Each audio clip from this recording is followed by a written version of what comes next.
Baby's going off to milk the cow. Can you spot the deliberate mistake on harvest today? Oh, you haven't got any tools.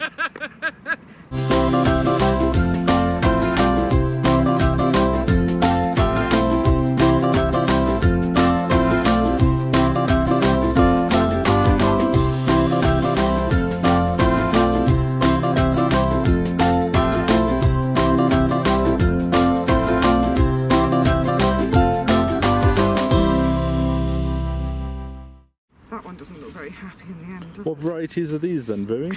So this row, I'm trying to remember, I think this is the tender and true, which I've grown before, and then this row was the half-long Guernseys, which was new this year. So actually, let's go with the half-long Guernsey. So these guys are supposed Are to you be... going to take them all out now? No, just enough for a feed. So these guys are supposed to be not so long, but more... No, well, But fatter. they're half long. They're half long, exactly. Does what it says on the tin. And you added a bit of sand into this, didn't you? Yeah, a bit. Ready for the pop? No, well, I don't want the pop.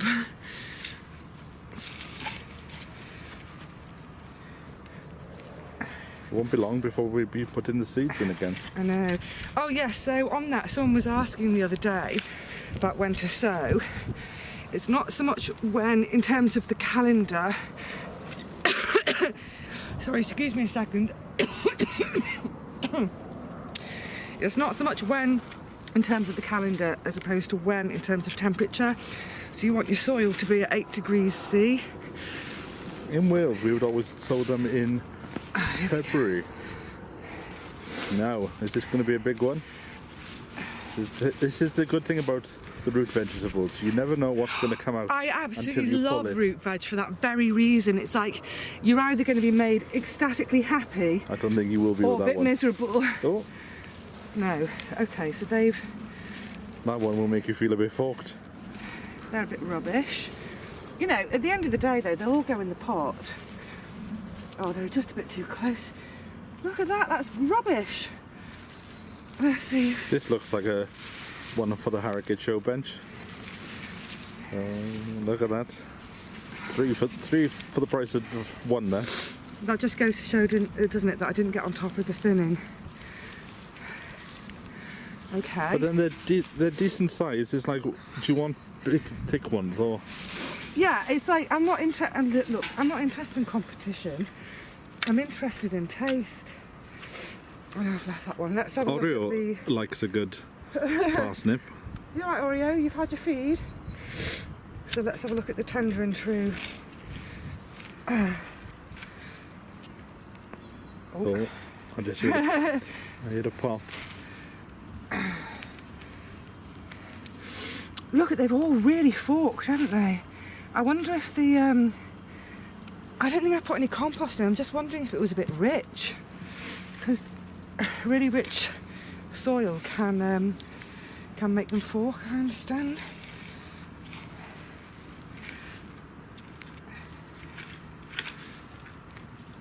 So also this year... oh, that's a meal for a mouse. This year I kept the parsnips. There's one over here you forgot about as well. There you go. Yeah, I kept the parsnips and carrots separate because I've always grown them next to each other, and I've always had either great parsnips or great carrots, but never both. And I did a bit of reading on companion planting last winter. What is that? That's They're very rubbish. thin now. Now, do you remember I had a really poor germination rate, so with the tender and true, so I did a second sowing. Anyway, yeah, so this year I did them separately, and oh look, little look, tiddlers. Babies. Look at that, nouveau cuisine or whatever it's called.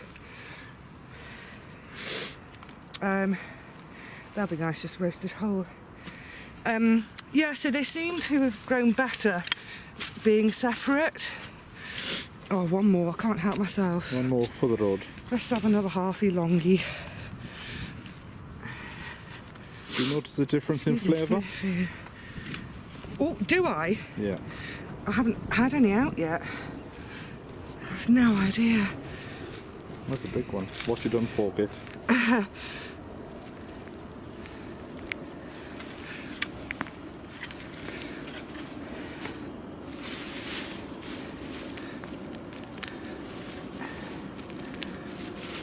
Where's it going? It doesn't want to come out. Unlike the carrots, which have been self-ejecting. That's a nice one. I suppose that's getting there. The smell is pungent. It's lovely, isn't it? It's that Christmassy smell. That looks a very deep one there. It does rather, doesn't it? So I think I haven't thinned enough. I don't know if I thinned them at all. Maybe I just forgot. It's a tenacious one. Come on. Stop teasing me. Get out. That's a shot there.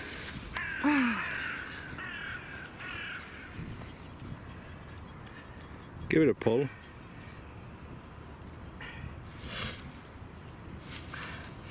Again, all the surrounding ones out, but not that one.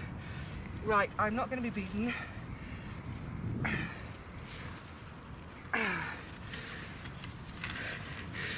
I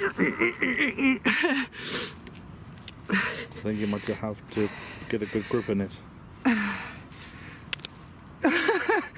No, they don't want to come out. I'm going to give it one more bit of welly. Oh, it's quite deep. There's one. Look. Look at the length of that. I think you might have to put it. I think it's a two-hand job.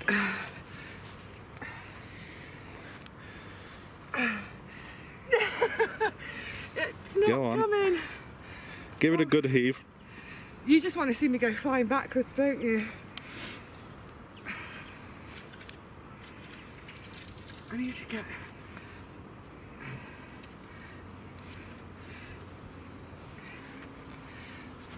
I think it's time for a break. My nose is running like mad. I think... Oh, come on. Are you serious? Oh. Look, okay, here's the demonstration of my soil. Top of the parsnip, all the soil and sand, and then look at that. That is thick. Those gone down to clay. Horrible. Look, that's sticky clay. So I've got, what, 10 inches of soil?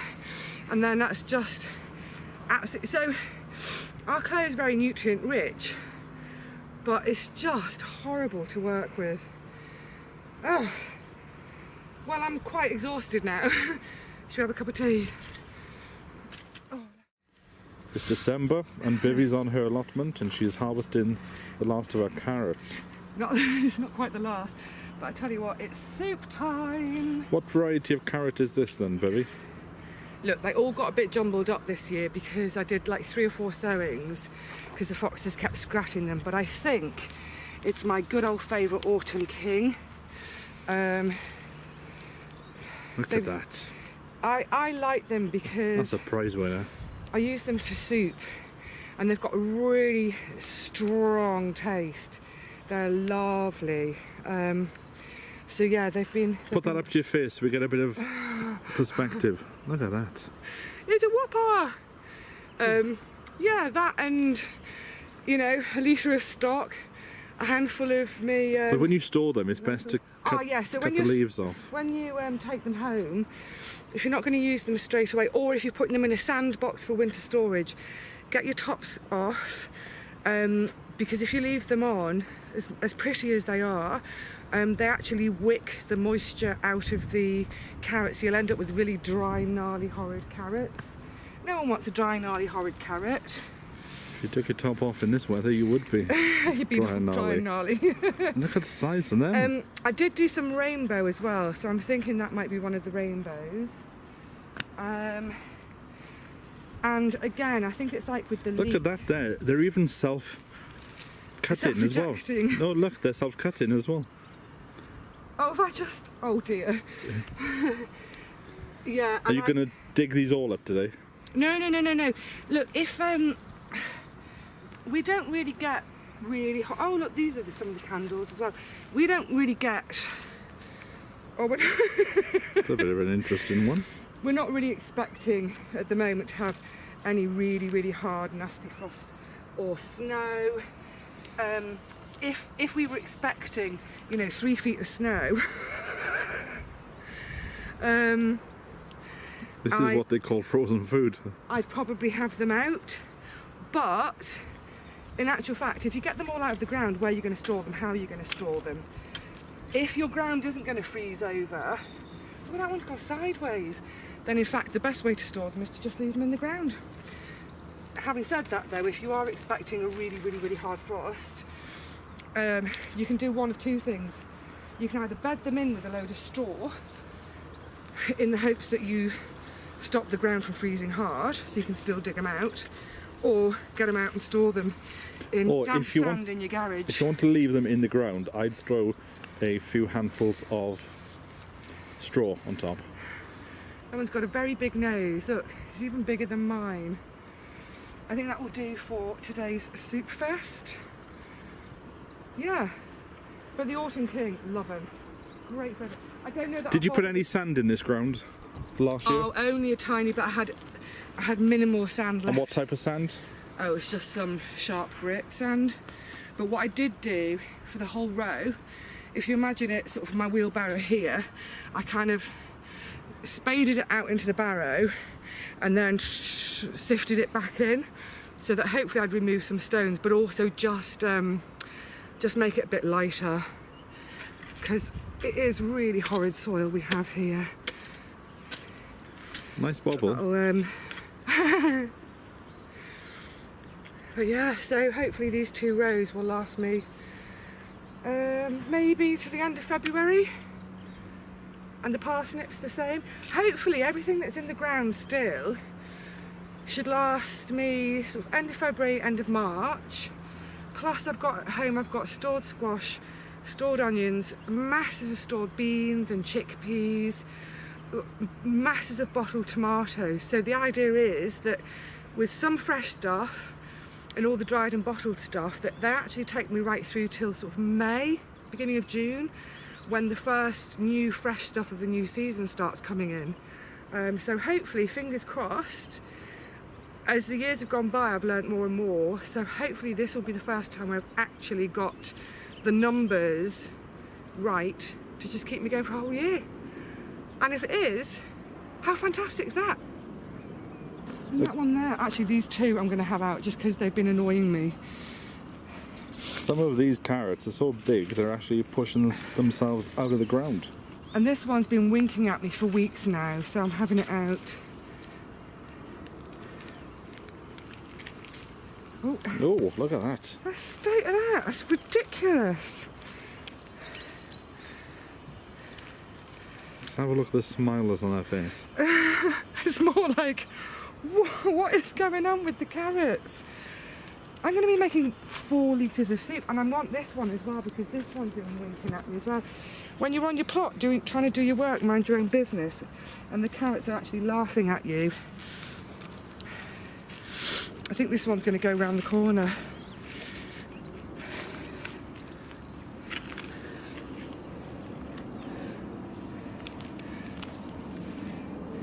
What the blue blazes? That's what they call a bunch of carrots. That's ridiculous! If Esther Ranson was still on TV, Yeah. then you'd be featured every week. Looks like it's kind of crossing its... carrot bottom, carrot crossing legs. That's just... Do you know what? How am I going to cut? I think I'm going to have to do 1, 2, 3 cuts. How bananas. And then next to it grows that. I mean, there's no rhyme or reason. And I think what's worked really well this year is I tried with the carrots a bit of companion planting with the onions, because the onions are supposed to ward off the carrot fly and the carrots are supposed to ward off the onion fly. And so far, all the carrots I've had out have had no fly damage, and all the onions I took out, they had no pest or disease of any description. So I'm thinking that this is what I'm going to do in future. Carrots, onions, carrots, onions, carrots, onions. Brilliant. I'm chuffed.